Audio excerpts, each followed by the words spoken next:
hacemos es orar, porque estamos muy necesitados de que Dios nos enseñe el camino por su santa palabra. Oremos. Bendito Dios, clamamos a ti invocando a Jesucristo, tu Hijo, el mediador único y perfecto que tú has dado a tu pueblo, y es en sus méritos que pedimos tu bendición y queremos que tu Espíritu Santo nos ilumine, nos capacite en el estudio bíblico que tenemos para entender y para atesorar tu palabra, y que esta tu palabra nos transforme más y más a la imagen de Cristo, nuestro Señor y Salvador. Amén. Amén. Bueno, vamos por la pregunta número 38. La pregunta dice: ¿pero tiene alguna importancia que Él haya sido clavado en la cruz en vez de haber padecido de alguna otra clase de muerte? La respuesta dice: sí, es importante, porque por ello se me asegura que Él tomó sobre sí la maldición que estaba sobre mí, pues la muerte de cruz era maldita por Dios.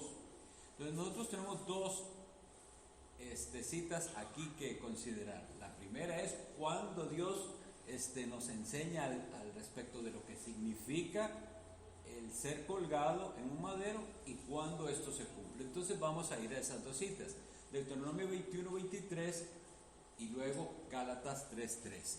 El que lo tiene, Estefanía tiene Deuteronomio 21:23.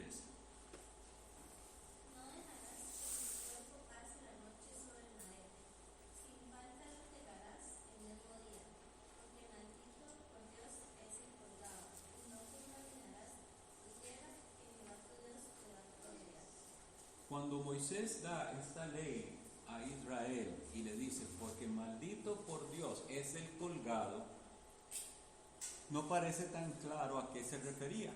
Obviamente sí, hay un sentido general en el cual él decía: por causa de esa maldición no van a dejar nunca que alguien que muere de esta manera se quede ahí, porque contamina, de alguna manera está diciendo, la tierra prometida.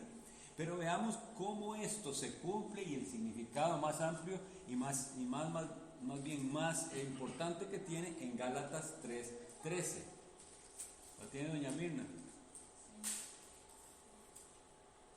Cristo nos redimió de la maldición de la ley, hecho por nosotros maldición, porque está escrito: maldito todo el que es colgado en un madero. ¿Ve? Entonces vemos cómo el Espíritu Santo ahora ilumina aquella escritura del Antiguo Testamento para entender esto era lo que significaba realmente, que Jesús estaba recibiendo al estar ahí en la cruz la maldición que nosotros merecíamos, y nosotros estamos entonces recibiendo, como hemos enfatizado en el intercambio, la bendición. Vamos a ir a la segunda carta a los Corintios, capítulo 5, versículo 21, y en 2 Corintios 5:21 leemos esto, lo que realmente sucedió en la cruz. Dice la Biblia. Estos son versículos muy importantes que ojalá los tengamos anotados o memorizados, porque son los que nos sirven para defender la doctrina de la sustitución. Y oigan cómo ocurrió. Dice: al que no conoció pecado, dice Jesucristo, por nosotros lo hizo pecado, para que nosotros fuésemos hechos justicia de Dios en él. Y del intercambio que hablábamos es de aquello que habíamos leído en Zacarías 3, vestiduras viles que son nuestros pecados, nuestras justicias, que son inmundicia a los ojos de Dios, pero nos son quitadas y nos son dadas a nosotros ropas de gala. Esas ropas de gala, ¿de dónde se toman? Son las de Cristo, en sustitución. Él entonces, como dice en el versículo en Gálatas 3:13, recibe la maldición que nosotros merecíamos. ¿Y qué recibimos nosotros? La bendición que Él ganó para nosotros. Esto es entender el Evangelio, lo que realmente sucedió en la cruz. Y como les decía, cada vez que nosotros estudiamos la Biblia, tenemos que hacernos preguntas y ver cómo esto afecta mi vida. Porque si solamente hoy saliéramos pensando, ok, hoy aprendí lo que significa que Cristo haya muerto en una cruz, porque estaba escrito que ese tipo de muerte en un madero era la señal de la maldición de Dios. Entonces aprendimos que Jesús, eso fue lo que recibió, la maldición. Bueno, vea que lo leímos en Deuteronomio, porque maldito es el colgado, y él estaba colgado de la cruz. Y ahora tenemos que llevarlo al otro punto. Y entonces, ¿por qué eso? ¿Por qué tenía que recibir él una maldición tan grande? Después leemos en 2 Corintios 5:21, porque él fue hecho pecado para que nosotros fuésemos hechos justicia de Dios en él. Y entonces pregunto, si usted ha entendido esto, ¿cómo cambia esto su vida? ¿Cómo cambia esto su manera de vivir el cristianismo? ¿Cómo podemos ser tan malagradecidos con Dios de ver que su Hijo recibe la maldición para que nosotros recibamos bendición y todo sigue igual en nuestra vida? ¿Cómo esto no va a provocar algo en nosotros, un corazón agradecido? ¿Cómo vamos a seguir por el camino que vivíamos? ¿Cómo vamos a seguir viviendo en pecado? No puede ser. Si así fuera, sería entonces sin efecto la muerte de Cristo para nosotros. Siguiente pregunta. ¿Por qué era necesario que Cristo se humillara hasta la muerte? La respuesta nos dice, porque la justicia y la verdad de Dios no admitían satisfacción por nuestros pecados por ningún otro medio, sino solo por la muerte misma del Hijo de Dios. Nosotros teníamos en Génesis muy claramente estipulado que Dios había advertido al ser humano, a Adán y Eva, lo que sucedería si quebrantaban su ley. Ellos eventualmente quebrantan su ley. ¿Por instigación del enemigo? Claro que sí, pero ellos quebrantaron la ley. Esa es la decisión que ellos tomaron, atender y decirle sí a la tentación. Y así es con nosotros, igual. Ahí está el tentador y él es culpable de ser tentador, pero nosotros somos culpables de la decisión que tomamos. Entonces, tomaron esa decisión y luego, ¿qué dice Dios? Después en Génesis, en 2:17 es cuando les advierte, en 3:17 es cuando les dice, maldita será la tierra por tu causa. Entonces, la creación entera entra bajo una cierta maldición. Ahora, ¿cómo se soluciona esto? Entonces vamos a ir a ver la única manera en que esto podía ser resuelto. Hebreos capítulo 2. Hebreos 2. Y el que lo encuentra me va a leer los versículos 9, 14 y 15. Juan Carlos.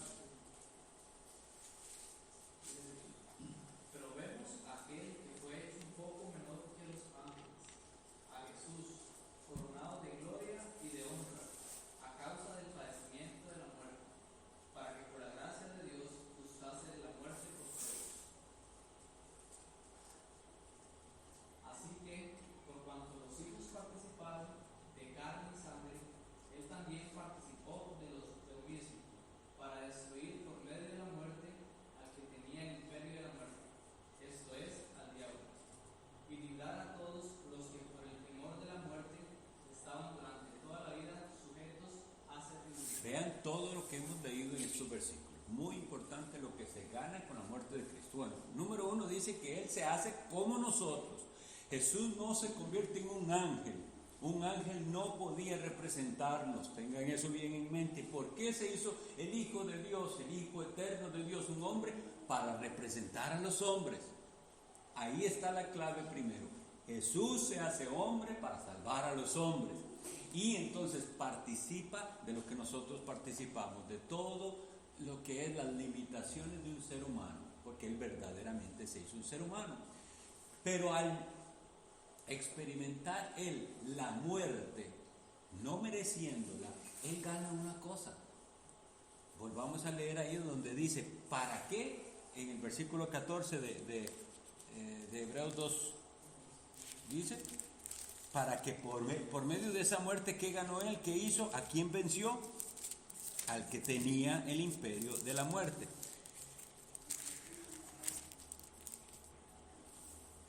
Dice, como él participó de esto, ¿para qué lo dice? Dice, para destruir por medio de la muerte al que tenía el imperio de la muerte. Y no nos deja en incógnita, nos dice, ¿quién es? El diablo. Entonces vea lo que se está ganando con la muerte del Hijo de Dios. Y esto es lo que deseo, que nosotros entendamos cuán grande es el sacrificio de Jesús y todo lo que Jesús logra para nosotros al morir en la cruz del Calvario. Destruir al que, por medio de la muerte, al que tenía el imperio de la muerte, esto es al diablo. Por eso nosotros no podemos vivir esa vida derrotada. Tenemos que saber que sí hay victoria sobre el mal por medio de Cristo, porque Cristo con su muerte derrota al que tenía el imperio de la muerte. Y el enemigo, Satanás, que es engañador, no quiere que nosotros meditemos en esto para entonces seguirnos engañando como si él tuviera dominio sobre nosotros. Tuvo antes, pero ya no más. Esa es la parte interesante. Sí tuvo. Nos dominaba el pecado. Y él nos hacía como seguía, y nosotros esclavizados a voluntad, hacíamos lo que quisiera, pero ya no más. Una vez entonces que somos de Cristo, se aplica a nosotros lo que Cristo gana con su muerte. Ahora, vean que lo da como un hecho, destruir por medio de la muerte al que tenía el imperio de la muerte. Realmente es una realidad, nada más que todavía no está en su plenitud, todavía no vemos eso. Pero es por algo real, él ha sido vencido. Una de las maneras de entender esto, de cómo funciona, es la forma en que reacciona precisamente una serpiente o una culebra cuando es aplastada. Ya al aplastar la cabeza no le queda más que hacer, pero parece que sigue viva. Y todavía puede hacer un nivel de daño aún así en eso. Eso es parecido a lo que nosotros vemos aquí. Eso es lo que la Biblia nos dice, por ejemplo, en Apocalipsis capítulo 12. Cuando él dice que ya Cristo vence, entonces él es arrojado del cielo y ya no tiene más entrada al cielo. Ay, esa doctrina nosotros no la enfatizamos suficiente. Cuán bello es saber que ya nosotros no podemos ser delante del tribunal de Dios acusados por Satanás. Ya no, Dios no acepta más acusación. Vamos tal vez si lo leemos ahí para que veamos ese efecto maravilloso de la victoria de Cristo. Apocalipsis capítulo 12.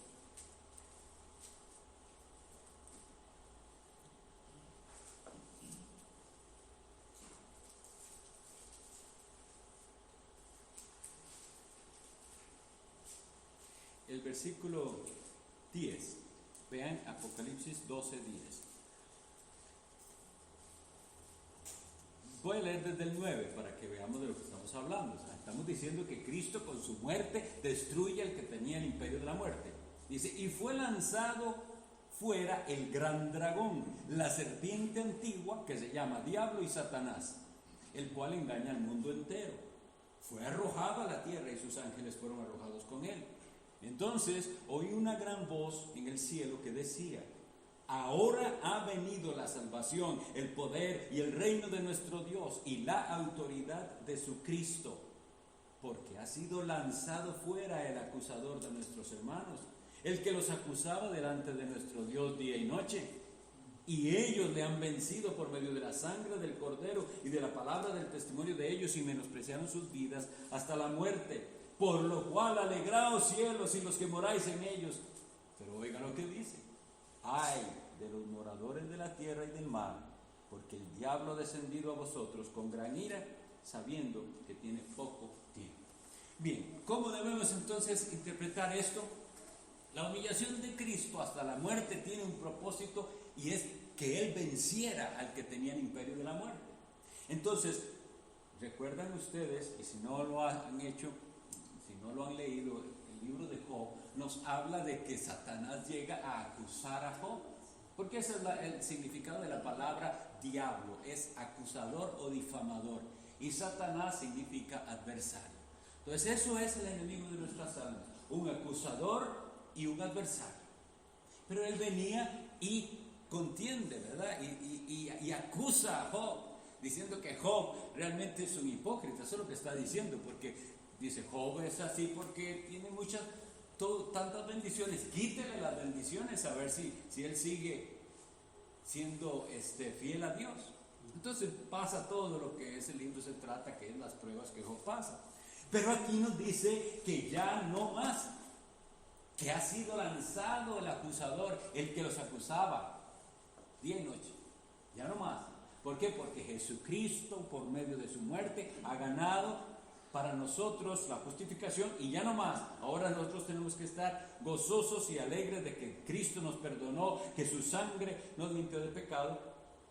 Pero no es nada más que dice, se termina todo, porque la Biblia dice, en el versículo 17 de Apocalipsis 12, entonces el dragón, que ya sabemos a quién representa o quién es, se llenó de ira contra la mujer y se fue a hacer guerra contra el resto de la descendencia de ella. ¿Quiénes son?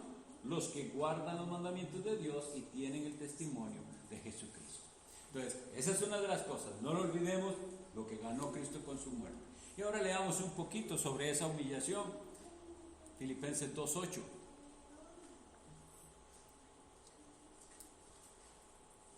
Joan. Y estando en la condición de hombre, se humilló a sí mismo, haciéndose obediente hasta la muerte, y muerte de cruz. Amén.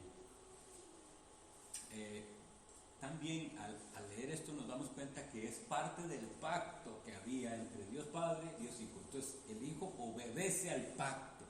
Un pacto que nosotros le llamamos pacto de la redención, que en la eternidad hace el Padre, el Hijo y el Espíritu Santo. Entonces, ese pacto incluía que el Hijo eterno de Dios se hiciera hombre y participara de todo lo que tuvo que participar con esa humillación hasta llegar al grado de obediencia de ir hasta la muerte. Y luego viene el siguiente versículo que nos dice qué efecto tiene esto. Versículo 9 de Filipenses 2, por lo cual Dios también le exaltó hasta lo sumo y le dio un nombre que es sobre todo nombre. No hay otro más alto que nuestro Señor Jesucristo. Pregunta 40. ¿Con qué propósito también fue sepultado? Para que así Él demostrara que en verdad estaba muerto. Vamos a leer solo uno de estos, los que pueden ver ahí esas citas de Mateo 27, Lucas 23, Juan 19. Esas son la descripción de los evangelistas de que Jesús realmente fue sepultado. Leamos lo que dicen ya los apóstoles después, Hechos 13, 29. Jonathan. Y habiendo cumplido todas las cosas que de él estaban escritas, quitándolo del madero, lo pusieron en el sepulcro. Lo que se enfatiza aquí es que todo detalle de profecía que estaba escrito sobre el Mesías se llega a cumplir. En Isaías capítulo 53, Isaías fue escrito como unos 700 años antes de que Jesucristo viniera al mundo. Isaías 53, 9 dice, y se dispuso con los impíos su sepultura, mas con los ricos fue en su muerte. ¿Qué significa esto? ¿Qué significa se dispuso con los impíos su sepultura? Que él estaba destinado a ser sepultado donde iban a ser sepultados ¿quiénes? Los malhechores, con los impíos. O sea, él estaba destinado excepto que algo pasó y se cumple la profecía, mas con los ricos fue en su muerte. Viene José de Arimatea junto con Nicodemo y en una tumba cavada en una peña, una nueva tumba que nadie había estrenado, es sepultado el Hijo de Dios. Hasta estos detalles se cumplen de la profecía del Mesías. Y después esas otras citas que ven ahí, como les digo, son el testimonio de los evangelistas Mateo y Lucas y Juan de que así sucedió. La pregunta 41 dice: pero si Cristo murió por nosotros, ¿por qué tenemos que morir nosotros también?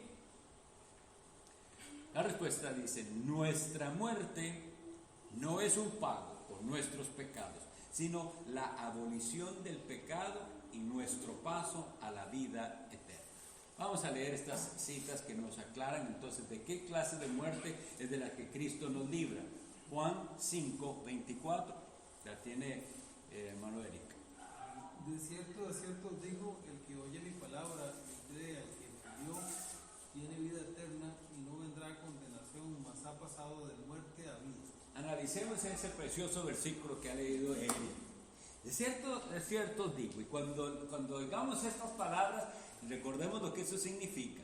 La palabra que ha sido traducido como desierto, esas dos palabritas, desierto, que pudiéramos traducirla también, en verdad, es la palabra hebrea amén.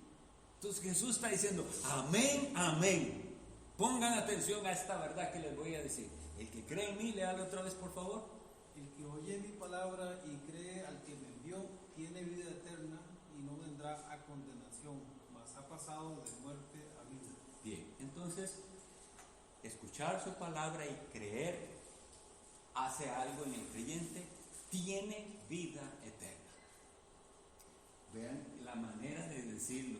No dice tendrá vida eterna, dice que la tiene. Por eso la vida eterna empieza en este momento, cuando el creyente confía en Jesucristo, cuando sus pecados son perdonados, cuando es lavado en la sangre del Cordero, ya tiene la vida eterna. Y por no entenderlo así, el creyente otra vez se vuelve a sentir como que no es tan grande lo que ha pasado. No, ha pasado algo maravilloso. Tiene ya la vida eterna. Esa vida eterna, vea que dice que no vendrá a condenación. Ahí es donde está la clave. De la muerte que nos está hablando es de la condenación. De esa es, porque nos dice, ha pasado de muerte a vida. De muerte a vida. Y ahora tengo vida eterna. Una de las cosas que suelen causar confusión en algunos, por ejemplo, escucharán alguna vez que alguien discute que si la salvación se pierde, que si no se pierde, y realmente es una mala comprensión de esto que dice ahí. Porque si alguien es verdaderamente salvo, tiene vida eterna, y eterna significa que no se acaba. Entonces, si se le acaba, no era eterna, no era salva. Es más sencillo así. O como solemos decir, vea, nadie puede perder lo que no tiene. Pero si lo tiene, si tiene esta vida eterna que Jesús ha prometido a los suyos, ¿por qué? Porque se ha arrepentido de sus pecados, porque confió en Jesucristo, porque está unido a Cristo, no hay nada ni nadie que le pueda quitar eso. ¿Ven? Esto entonces tiene que dar a nuestro corazón gran consuelo. La muerte, de la que estamos hablando entonces, por la que Cristo murió por nosotros, para que no la experimentemos, es llamada en Apocalipsis la muerte segunda. La segunda muerte. Tal vez hayan escuchado esto, pero es bueno enfatizarlo porque es muy útil y muy sencillo de aprender. El ser humano tiene uno o dos nacimientos y tiene una o dos muertes. No hay alternativa. Jesucristo dijo: el que no naciere de nuevo no puede entrar al reino de Dios. Es decir, si usted no tiene ese segundo nacimiento que se necesita, usted solo nació una vez en este mundo, morirá dos veces. Morirá físicamente y morirá eternamente en el infierno. En cambio, si usted ha nacido dos veces, solo morirá una. Nada más. Ya no tiene la segunda muerte potestad sobre usted.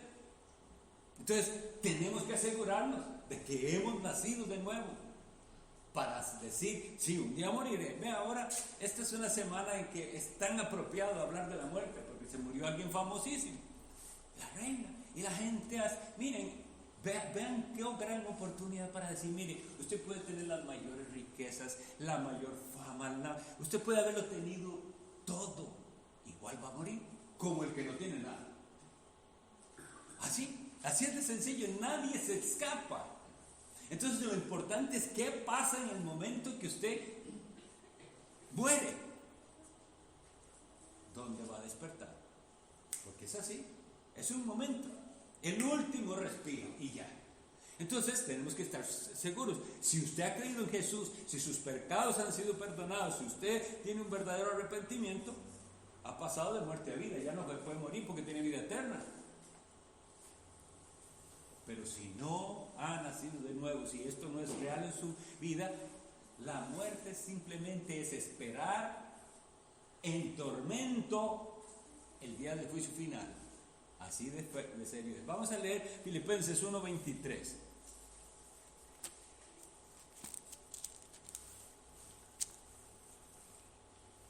¿Lo tiene, hermano? Hermano, léalo, por favor. Porque de ambas cosas estoy puesto en estrecho, teniendo deseo de partir y estar con Cristo, lo cual es muchísimo mejor.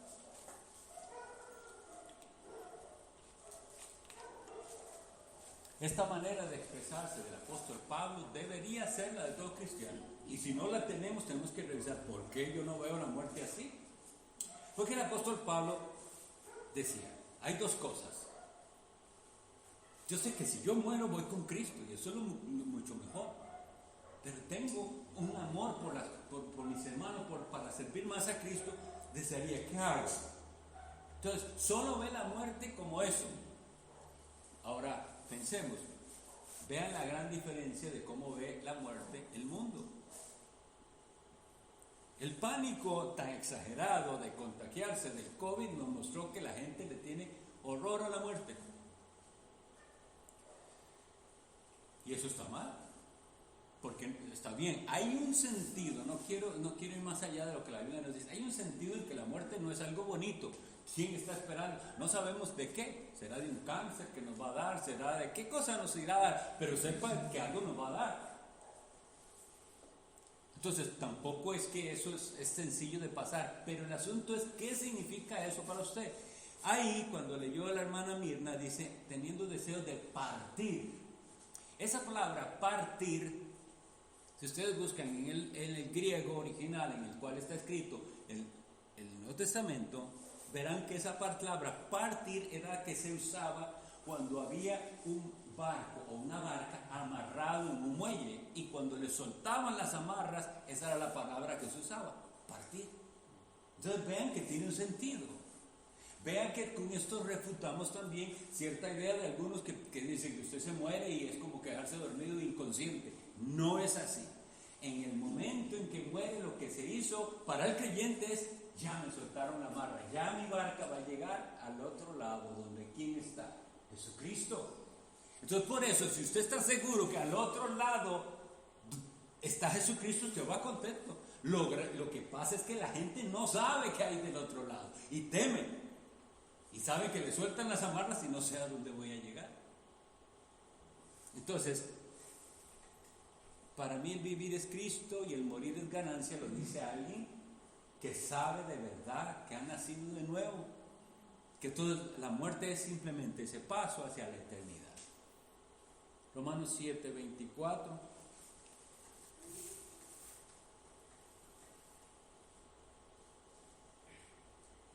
¿Lo tiene Jonathan? Miserable de mí, ¿quién me librará de este cuerpo de muerte? Ahora bien, estamos hablando de la muerte, de lo que Jesucristo hizo con su muerte, de lo que ganó y de nosotros, nuestra relación con la muerte. Entonces, oigan al apóstol Pablo diciendo esas palabras: miserable de mí, ¿quién me librará de este cuerpo de muerte? Pero compárenlo con lo que habíamos leído ahí en Filipenses para que vean. Entonces, ¿cómo hacemos para entender estas dos formas de hablar?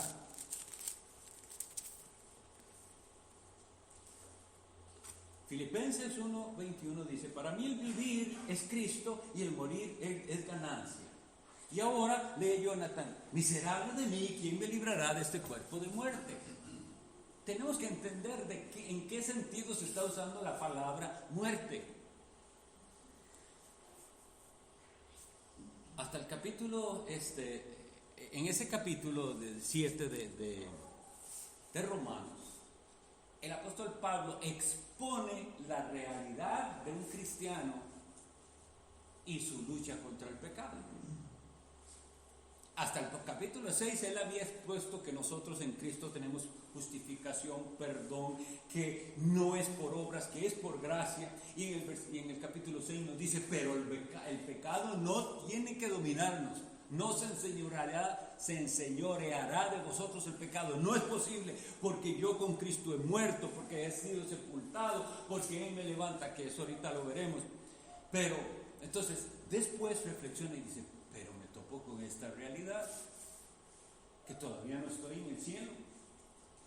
Resulta que todavía puedo pecar, todavía puedo tener malos pensamientos, todavía puede dominarme y decir una palabra que no debía decir, malos sentimientos, todavía peco. Entonces, al reflexionarlo así, el apóstol llega a esa conclusión. Mi cuerpo es un cuerpo de muerte. ¿Quién me librará de esto?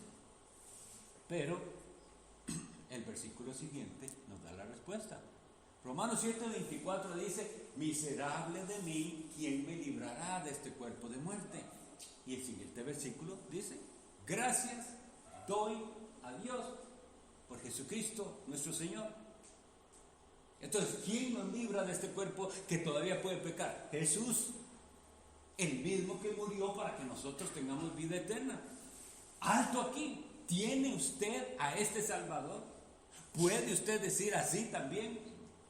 Cuando usted ve que está a punto de tomar malas decisiones pecaminosas o de ser dominado del pecado otra vez, ¿puede usted ir a decir, no, Jesús murió por mí y no voy a ceder ante la tentación, ni al pecado, ni a comportarme como si yo no tuviera esperanza? Yo tengo al Salvador, a Jesús, está conmigo.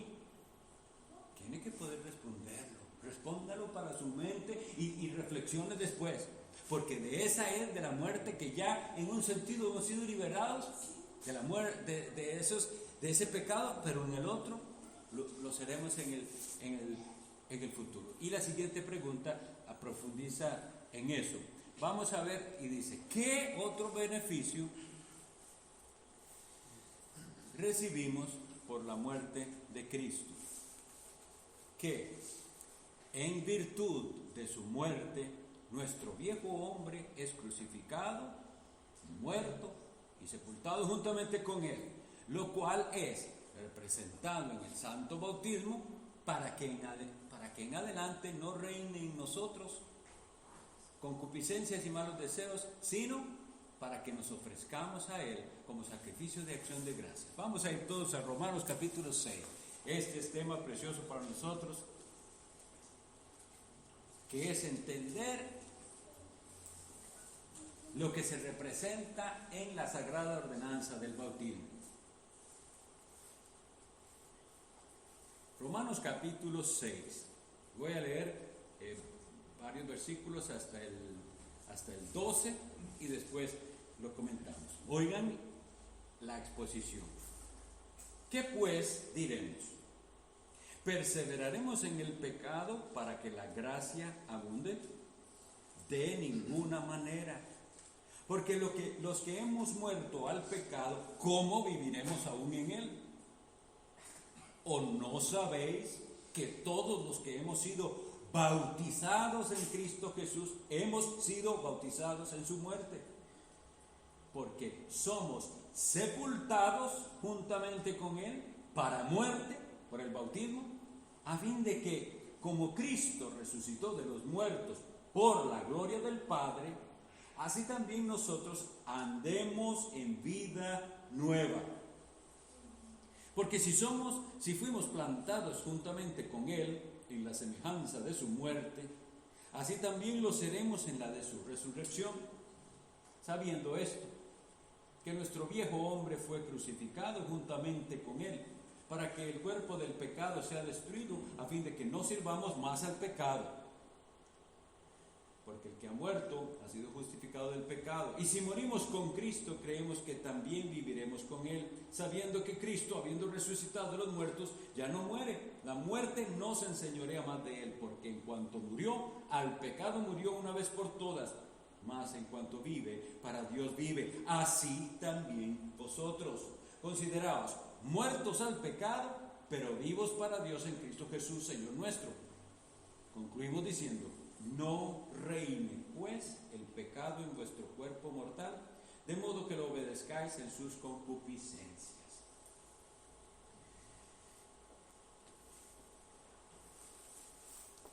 Como les decía, hasta el capítulo 5 nos ha llevado el apóstol Pablo, el capítulo 5 de Romanos, explicándonos la condición del hombre, su gran necesidad de salvación que tiene, explicándonos que el ser humano no puede hacer nada por sí mismo, que no puede salvarse a sí mismo, que no hay obra que nos haga merecer la gracia de Dios, que esto es algo solo de la bondad y misericordia de Dios, y que solamente Jesús con su muerte pudo ganarlo, pero que en Jesús tenemos perdón de pecados. Todo eso lo expuso en esos capítulos, y ahora por eso es que hace esta pregunta.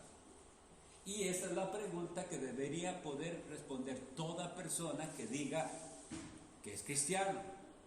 Porque el que es cristiano ha sido perdonado de sus pecados. Entonces le pregunto a cada uno que dice ser cristiano: usted que es perdonado de sus pecados, que Cristo, imagínense, Cristo pagó por pecados que ni habíamos cometido porque no habíamos nacido. ¿Entienden eso? ¿Cómo puede ser? Cristo pagando por pecados que ni siquiera existía yo, pero estaban contados mis pecados en la cruz. Entonces, ¿a qué me lleva eso? Pensemos a qué lo lleva, porque él le dice: ¿qué pues diremos? ¿Perseveraremos en el pecado? Entonces dice, Cristo pagó hasta por los pecados que yo voy a cometer mañana. Entonces, ¿no se va a preocupar usted de eso? Si esa es su reacción, usted no ha sido perdonado de nada. Tiene que clamar a Dios que lo perdone, porque el que ha sido perdonado desea no pecar más. Y por eso es que dice Romanos 7: miserable de mí, ¿quién me librará de este cuerpo de muerte? Él me perdonó y sé que me perdonó, y sin embargo le fallo, quebranto su ley. Esa es la realidad. Ahora, aquí entonces nos dice algo precioso de lo que representa el bautismo. El bautismo, según lo entendemos aquí, es un símbolo visible de una realidad interna espiritual. Hay personas que no lo entienden así y piensan que la persona, en el momento en que se está siendo bautizada, es cuando está siendo realmente sepultada al pecado y resucitada para una vida nueva. Y no, eso lo que está es representando una realidad espiritual. Con lo cual llegamos a la triste conclusión de que hay muchos que han sido bautizados, pero dieron un falso testimonio, porque nunca habían nunca murieron a sus pecados, ni resucitaron a una vida nueva, sino que siempre han sido como siempre han sido, son el mismo. Entonces, al representar ese bautismo que ahí dice plantados juntamente con Él, eso es lo que llamamos nosotros. Por eso la mejor representación de sepultura y resurrección es esa. La persona está sepultada, hay que sumergirla en el agua y levantarla con el símbolo de que ha resucitado. Pero vuelvo a insistir, esto representa una realidad que ya tiene que haber experimentado el que es bautizado. ¿Ven? Por eso hay personas que cuando ya les hablamos más claramente del Evangelio, y cuando le decimos: ¿y usted cuándo? Dice: la verdad es que yo fui bautizado y yo era el mismo, y ni siquiera me había convertido, ni había nacido de nuevo. Entonces quiere decir que su bautismo no representó esta realidad. Entonces por eso muchos de ellos piden el bautismo. Entonces dicen: no, yo quiero ahora sí representar lo que ahora es mi vida nueva en Cristo. Ya yo con Cristo he sido crucificado juntamente. Ahora quiero representar que sí, se sepulta aquel hombre viejo y ahora resucita un hombre nuevo. Vamos ahora a ver entonces esto en el capítulo 12 de Romanos. Vamos todos a Romanos 12.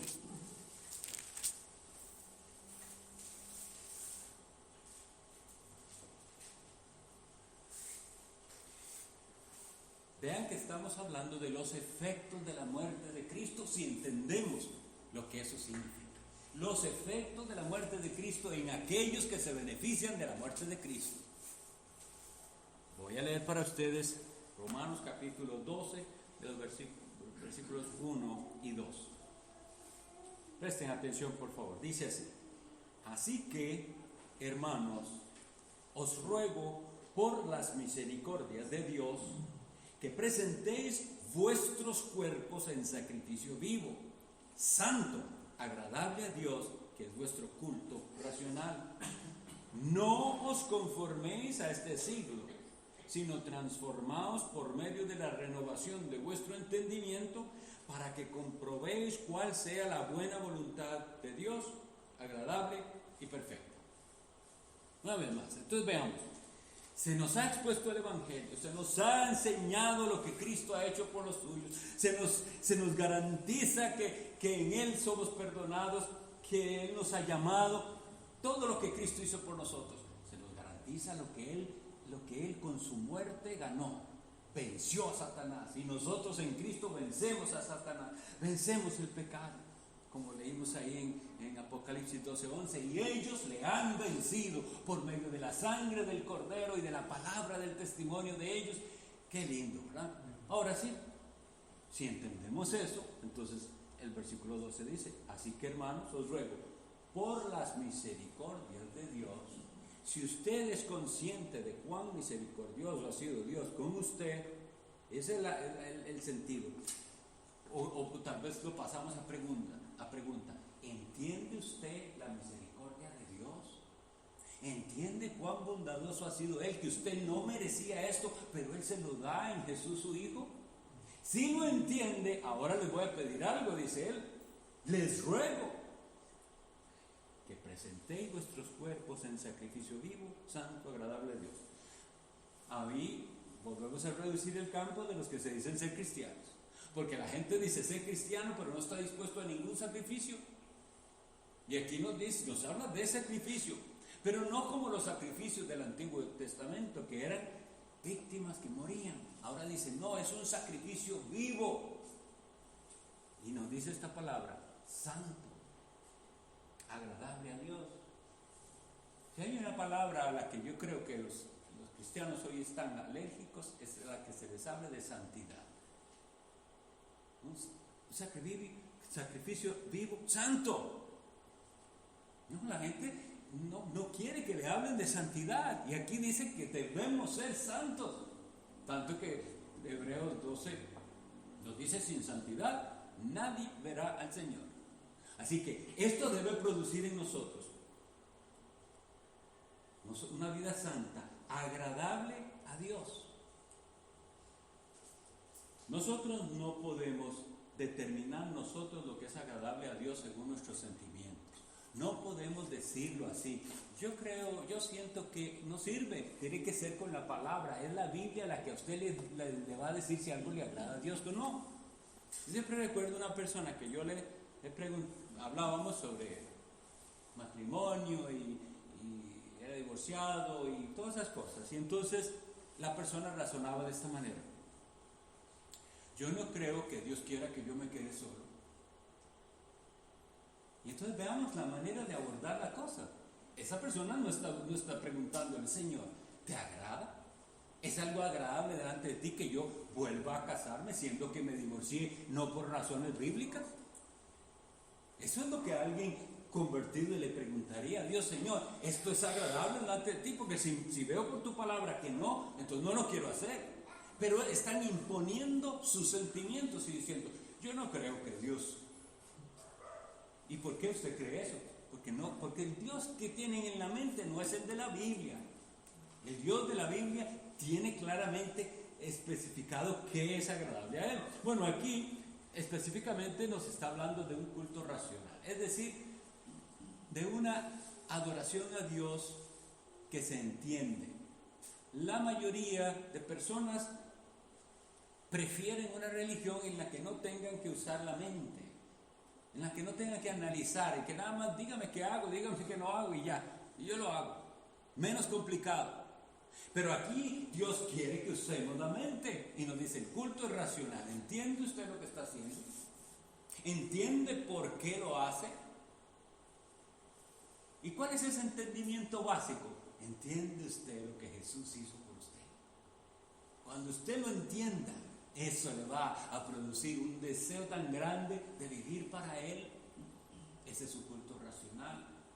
Ahora que entiendo, Jesús, lo que hiciste por mí, quiero vivir para ti, quiero agradarte. Pero ese quiero agradarte no va a ser algo sentimental. Voy a ir a tu palabra, voy a estudiar para entender qué te agrada y qué no te agrada. ¿Quién pudiera leerme Efesios 5:10 rápidamente?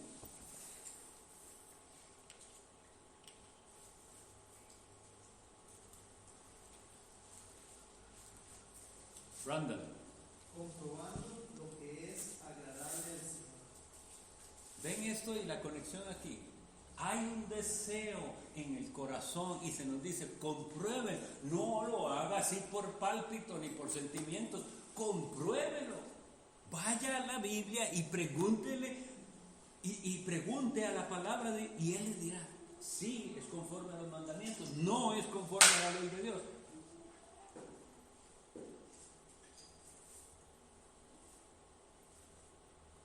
Comprobando, un deseo de comprobar la voluntad de Dios. Entonces el versículo 2 nos dice cómo se hace esto.